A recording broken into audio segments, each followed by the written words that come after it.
Hi, and welcome to Comics Unfiltered. I'll be your host, Matthew E. Klein, and with me today is our very special co-host, Rebecca Jane Stokes. That's me. That's my name.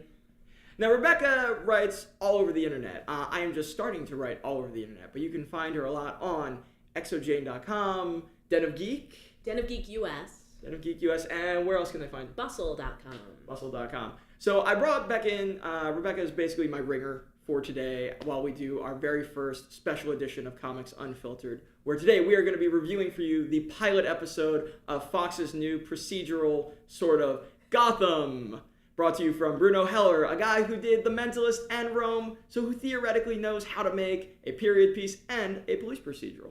So let's start off here about initial reactions. What did you think? Okay, so with the understanding that Batman is like formative to who I am, I started off irate and gave it about a D+. Mm-hmm. But then, for simple love of the characters and some later developments in the episode, I came away with a C-.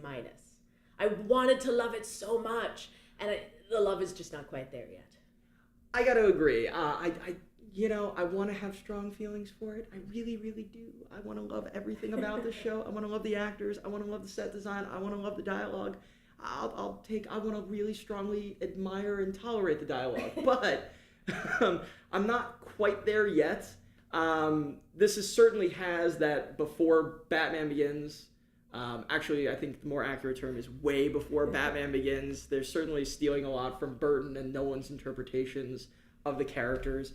And I think that, I was a little worried going into it because those expectations from Nolan films are there. Did you feel at all those expectations? Oh, absolutely. I mean, anytime you touch Batman, even be it with a pinky, you're taking on a tremendous level of expectation. I also, first of all, shot in New York, which was kind of exciting. So we're back at like the real Gotham, but never has New York looked more like Vancouver. Like in my entire life, have I seen a city that looked more like Vancouver? And I don't know that I agreed with the choice to inundate the viewer with every possible supervillain that Gotham has to offer. I mean, yeah, there's no question for me that there was so many characters that they just tried to throw out there and threw so many names. And, part of me, I get it. It's a pilot. They're trying to suck you in. This thing is being sold based solely because it's Batman. Right. It's like, even though it's Jim Gordon's show, I'm still watching it last night and I'm thinking, oh no, this is actually a Batman show and it feels like Jim Gordon right now is a supporting character after this pilot. And I have to say, that could be because of his lack of mustache. Gordon without the mustache almost doesn't count as Gordon. I think they just, listen, I understand if you can't grow it, not every man can. The stash is not the easiest thing in the world to pull off, but CGI, Fox. Just CGI, a little bit out of the budget, a little bit less of the meat hooks, a little more mustache. That's all I'm saying. Yeah, it would have saved me from going up to my TV with my Sharpie and just drawing a mustache in every time he appeared. It's made the Real Housewives really alarming to look at now. Oh, we're already comparing the show to a Real Housewives show. It's not good. It's not the greatest sign in the world. But I mean, to your mind, what is the job of the pilot? What did it need to do? What did it do? And what didn't it do? You and I differ on this slightly, I know. When it comes to a pilot, I view them with a little bit more tolerance than a lot of my other sort of friends looking at TV pilots, because I don't think a TV pilot is necessarily for me.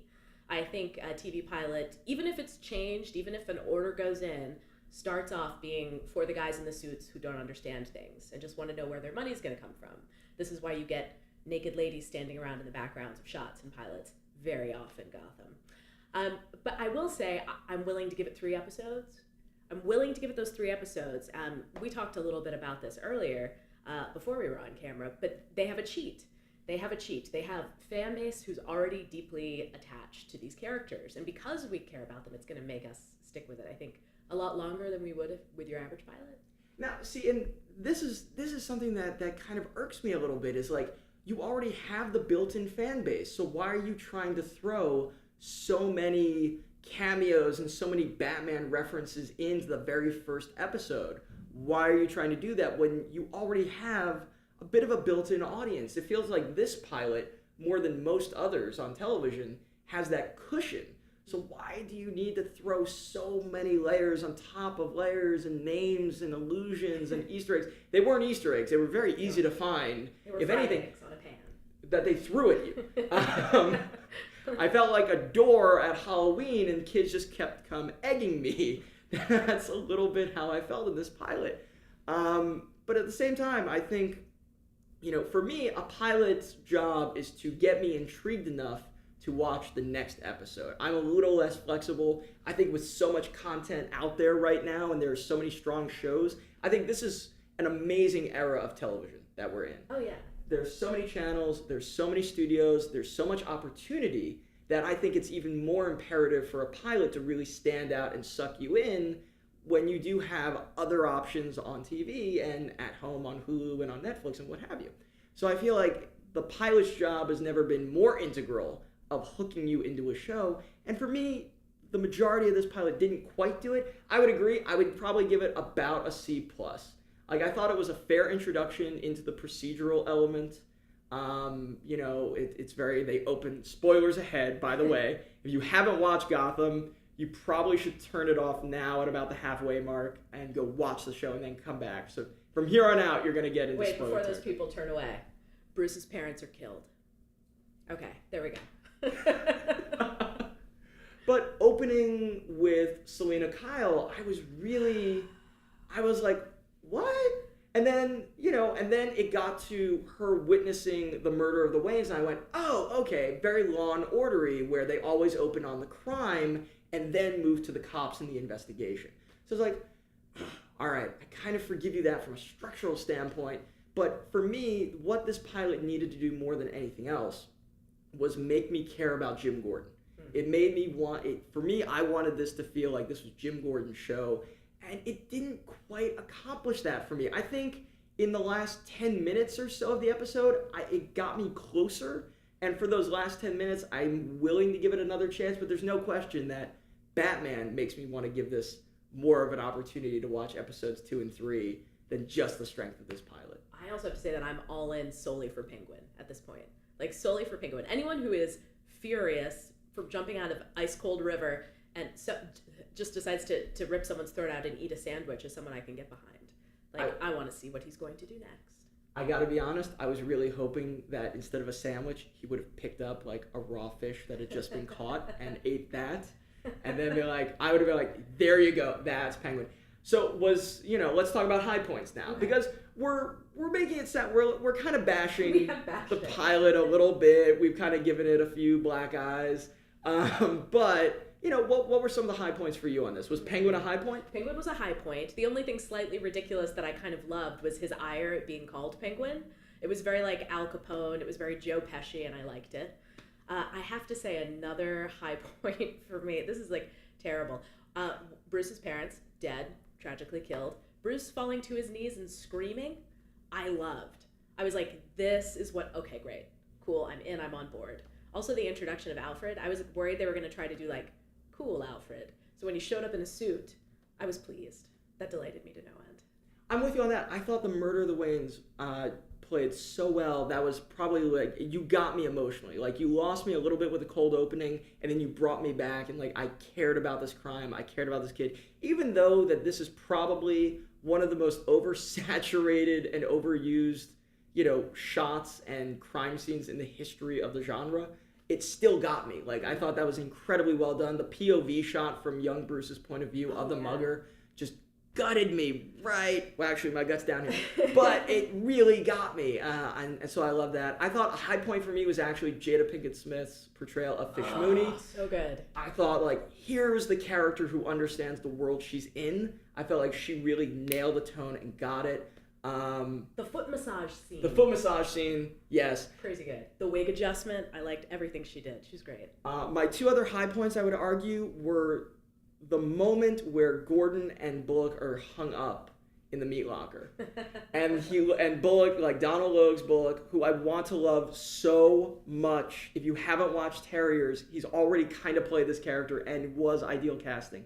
Where he's talking to him, he's like, so how you doing? And I'm just like, there's the camaraderie between Bullock and Gordon that I want to get to. And the other one is Carmine Falcone. He gave me the line at the end of the episode that makes me have hope for the show, which is organized crime needs law and order. And as we progress in further down the line into, the Batman mythos, building up these characters, of course, one of the things is that Law and Order and organized crime goes the way of the dodo for the chaos of the supervillain. And I thought, oh, this is a really interesting trajectory that they could take this show further down the line. That's fascinating. I like that as a take. It could be. I agree with your high point. So we're gonna end that, on a more positive note, which I think is pretty nice. We could hamp on the hammy dialogue, the heavy-handedness, the fact that the fact that Donald Logue and Ben McKenzie seemingly wanted to make out the entire time. I don't see that as a low point. The only other thing I would say that I do need to call out a little bit is the love triangle with Montoya and Jim Gordon's wife.